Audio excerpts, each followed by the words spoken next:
Welcome to the world of I-9 management. This is your digital captain speaking. Everyone, please fasten your seatbelts and prepare to begin. This video is intended to give you a high-level understanding of what I-9 is, why we process ours online, and what that process looks like. So why and what is the Form I-9? Well, since November 6, 1986, federal regulations mandate that new employees, both citizens and non-citizens, are proven to be authorized to work in the United States. ASU must use the Form I-9 to verify and document that each new employee is authorized to work.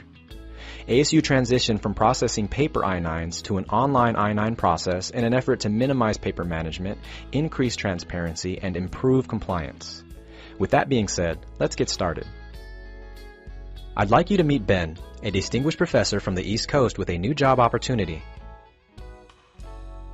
Also meet Shreya, a second-year graduate student with an opportunity to be a faculty teaching assistant at her college. So what exactly do people so far apart have in common? That's right, Arizona, a destination of many from unique backgrounds. Faculty, staff, and students at Arizona State University are composed of a diverse group with roots all over the globe. As new employees, one of the first unifying experiences we must all go through is I-9 processing. To become authorized to work, we have quite the journey ahead of us. Let's get you on board. Here's the journey. First, Ben, Shreya, and thousands of others hired by ASU each year will receive an offer letter. Then ship set sail. With all the information on the web, the busyness, and the unique culture and subcultures in ASU departments, it's no wonder that clear and consistent communications fuel this journey. Employees need to know what to do and where to go, and it is their department's responsibility to communicate properly that the Form I-9 is required.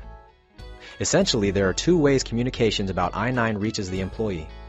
Either the hiring manager provides the link to the new hire packet which contains I-9 instructions, or if the employee is hired through the Connexa hiring system, an automatic email is generated after the offer letter is accepted.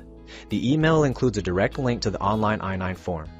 Either way, the employee must follow the link to Section 1 of the I-9 form. Per federal requirements, the I-9 form must be processed within 3 business days of the employee's hire date. Section 1 is processed completely by the employee on any device that has internet access, and it generally takes no more than 5 minutes to complete. The employee begins by entering personal information which should match official documentation. For instance, nicknames should not be used unless the name is on the driver's license or passport, etc. Details about this section, such as all of the if-then scenarios, are discussed in the how-to videos and written guides. The employee also enters citizenship data in Section 1. This section distinguishes domestic from non-domestic, and we cover the details about each in our how-to videos and guides. The employee is given the opportunity to review what was entered with the option to go back and correct any mistakes. When it looks good, the employee e-signs the document and continues.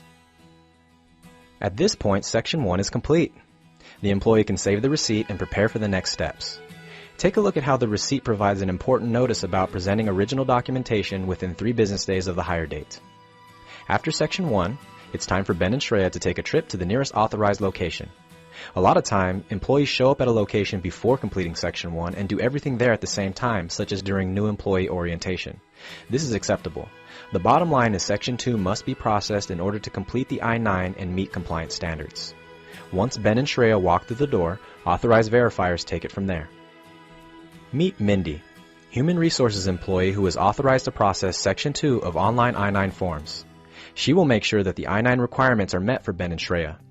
First, Mindy will search for the Section 1 data the employee completed in the I-9 management system. If it does not exist, she will inform the employee of the need to complete Section 1. If it does exist, she will access the record. Mindy will also request documents from the employee. She will verify they are the appropriate documents and that they are valid. She will then scan the documents and save them in a secured location to upload to the system. In the system, Mindy will begin by verifying Section 1 detail was completed appropriately. For instance, that the correct citizenship status was selected and the name entered is official. Mindy will also complete Section 2 by entering data from the presented documents. Then the data needs to be carefully reviewed and e-signature applied. After this, the verifier clicks Continue. If the SSN was included in Section 1 and all documents were originals, not receipts, then the data will be sent to E-Verify. E-Verify takes the data from our I-9 management system and compares it to the Department of Homeland Security database if the employee is a non-citizen. Or if the employee is a U.S. citizen, E-Verify compares to the Social Security Administration database. The comparison will return either interim or final results and also updates the I-9 current status. If I haven't already mentioned, E-Verify is an external system that our I-9 management system talks to through the cloud and returns status updates. As the verifier, you can manage the results from E-Verify via the employee detail page in the I-9 management site. We want the current status of the employee detail page to reach a final result. Until it does, the I-9 management system will communicate action as needed. The employee detail page is also useful as an audit record for the employee's I-9, and as mentioned, it stores the current status from E-Verify. Toward the bottom of this page, more detail can be found on the E-Verify results. The needed action message also appears here, and the I-9 history section contains a PDF of the digital I-9 and any attached documents. At this point, our journey is well on its way, and you could say the data entered is now under the sea. We are close to our destination of work authorization. Some employees will be verified as authorized to work in minutes, while others will require additional monitoring. Financial services, as well as human resources, are responsible for monitoring and compliance. On a daily basis, a need exists to fish out the data. For example, on a daily basis, 3 data files are pulled from I-9 Management to PeopleSoft HR system. A file for all transactions that received E-Verify results today, a file for corrections to existing records over the last 7 days, and a file for pending records that have Section 1 complete but not Section 2. In PeopleSoft, an import process pulls the data from the 3 files into a table that is managed for compliance purposes.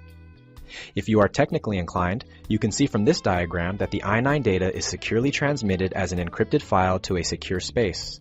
Then it is decrypted and transmitted to a secure site managed by Sierra Cedar. From here, an import process in PeopleSoft can be run for monitoring purposes. At the same time, a copy of the decrypted files are transmitted to a secure server and copied into a shared drive that select ASU employees can access for error handling. This drive is also used to download files from PeopleSoft after the I-9 import process runs successfully, and the data populates a database that is used as a tool by financial services to manage I-9 cases. Pretty simple, huh?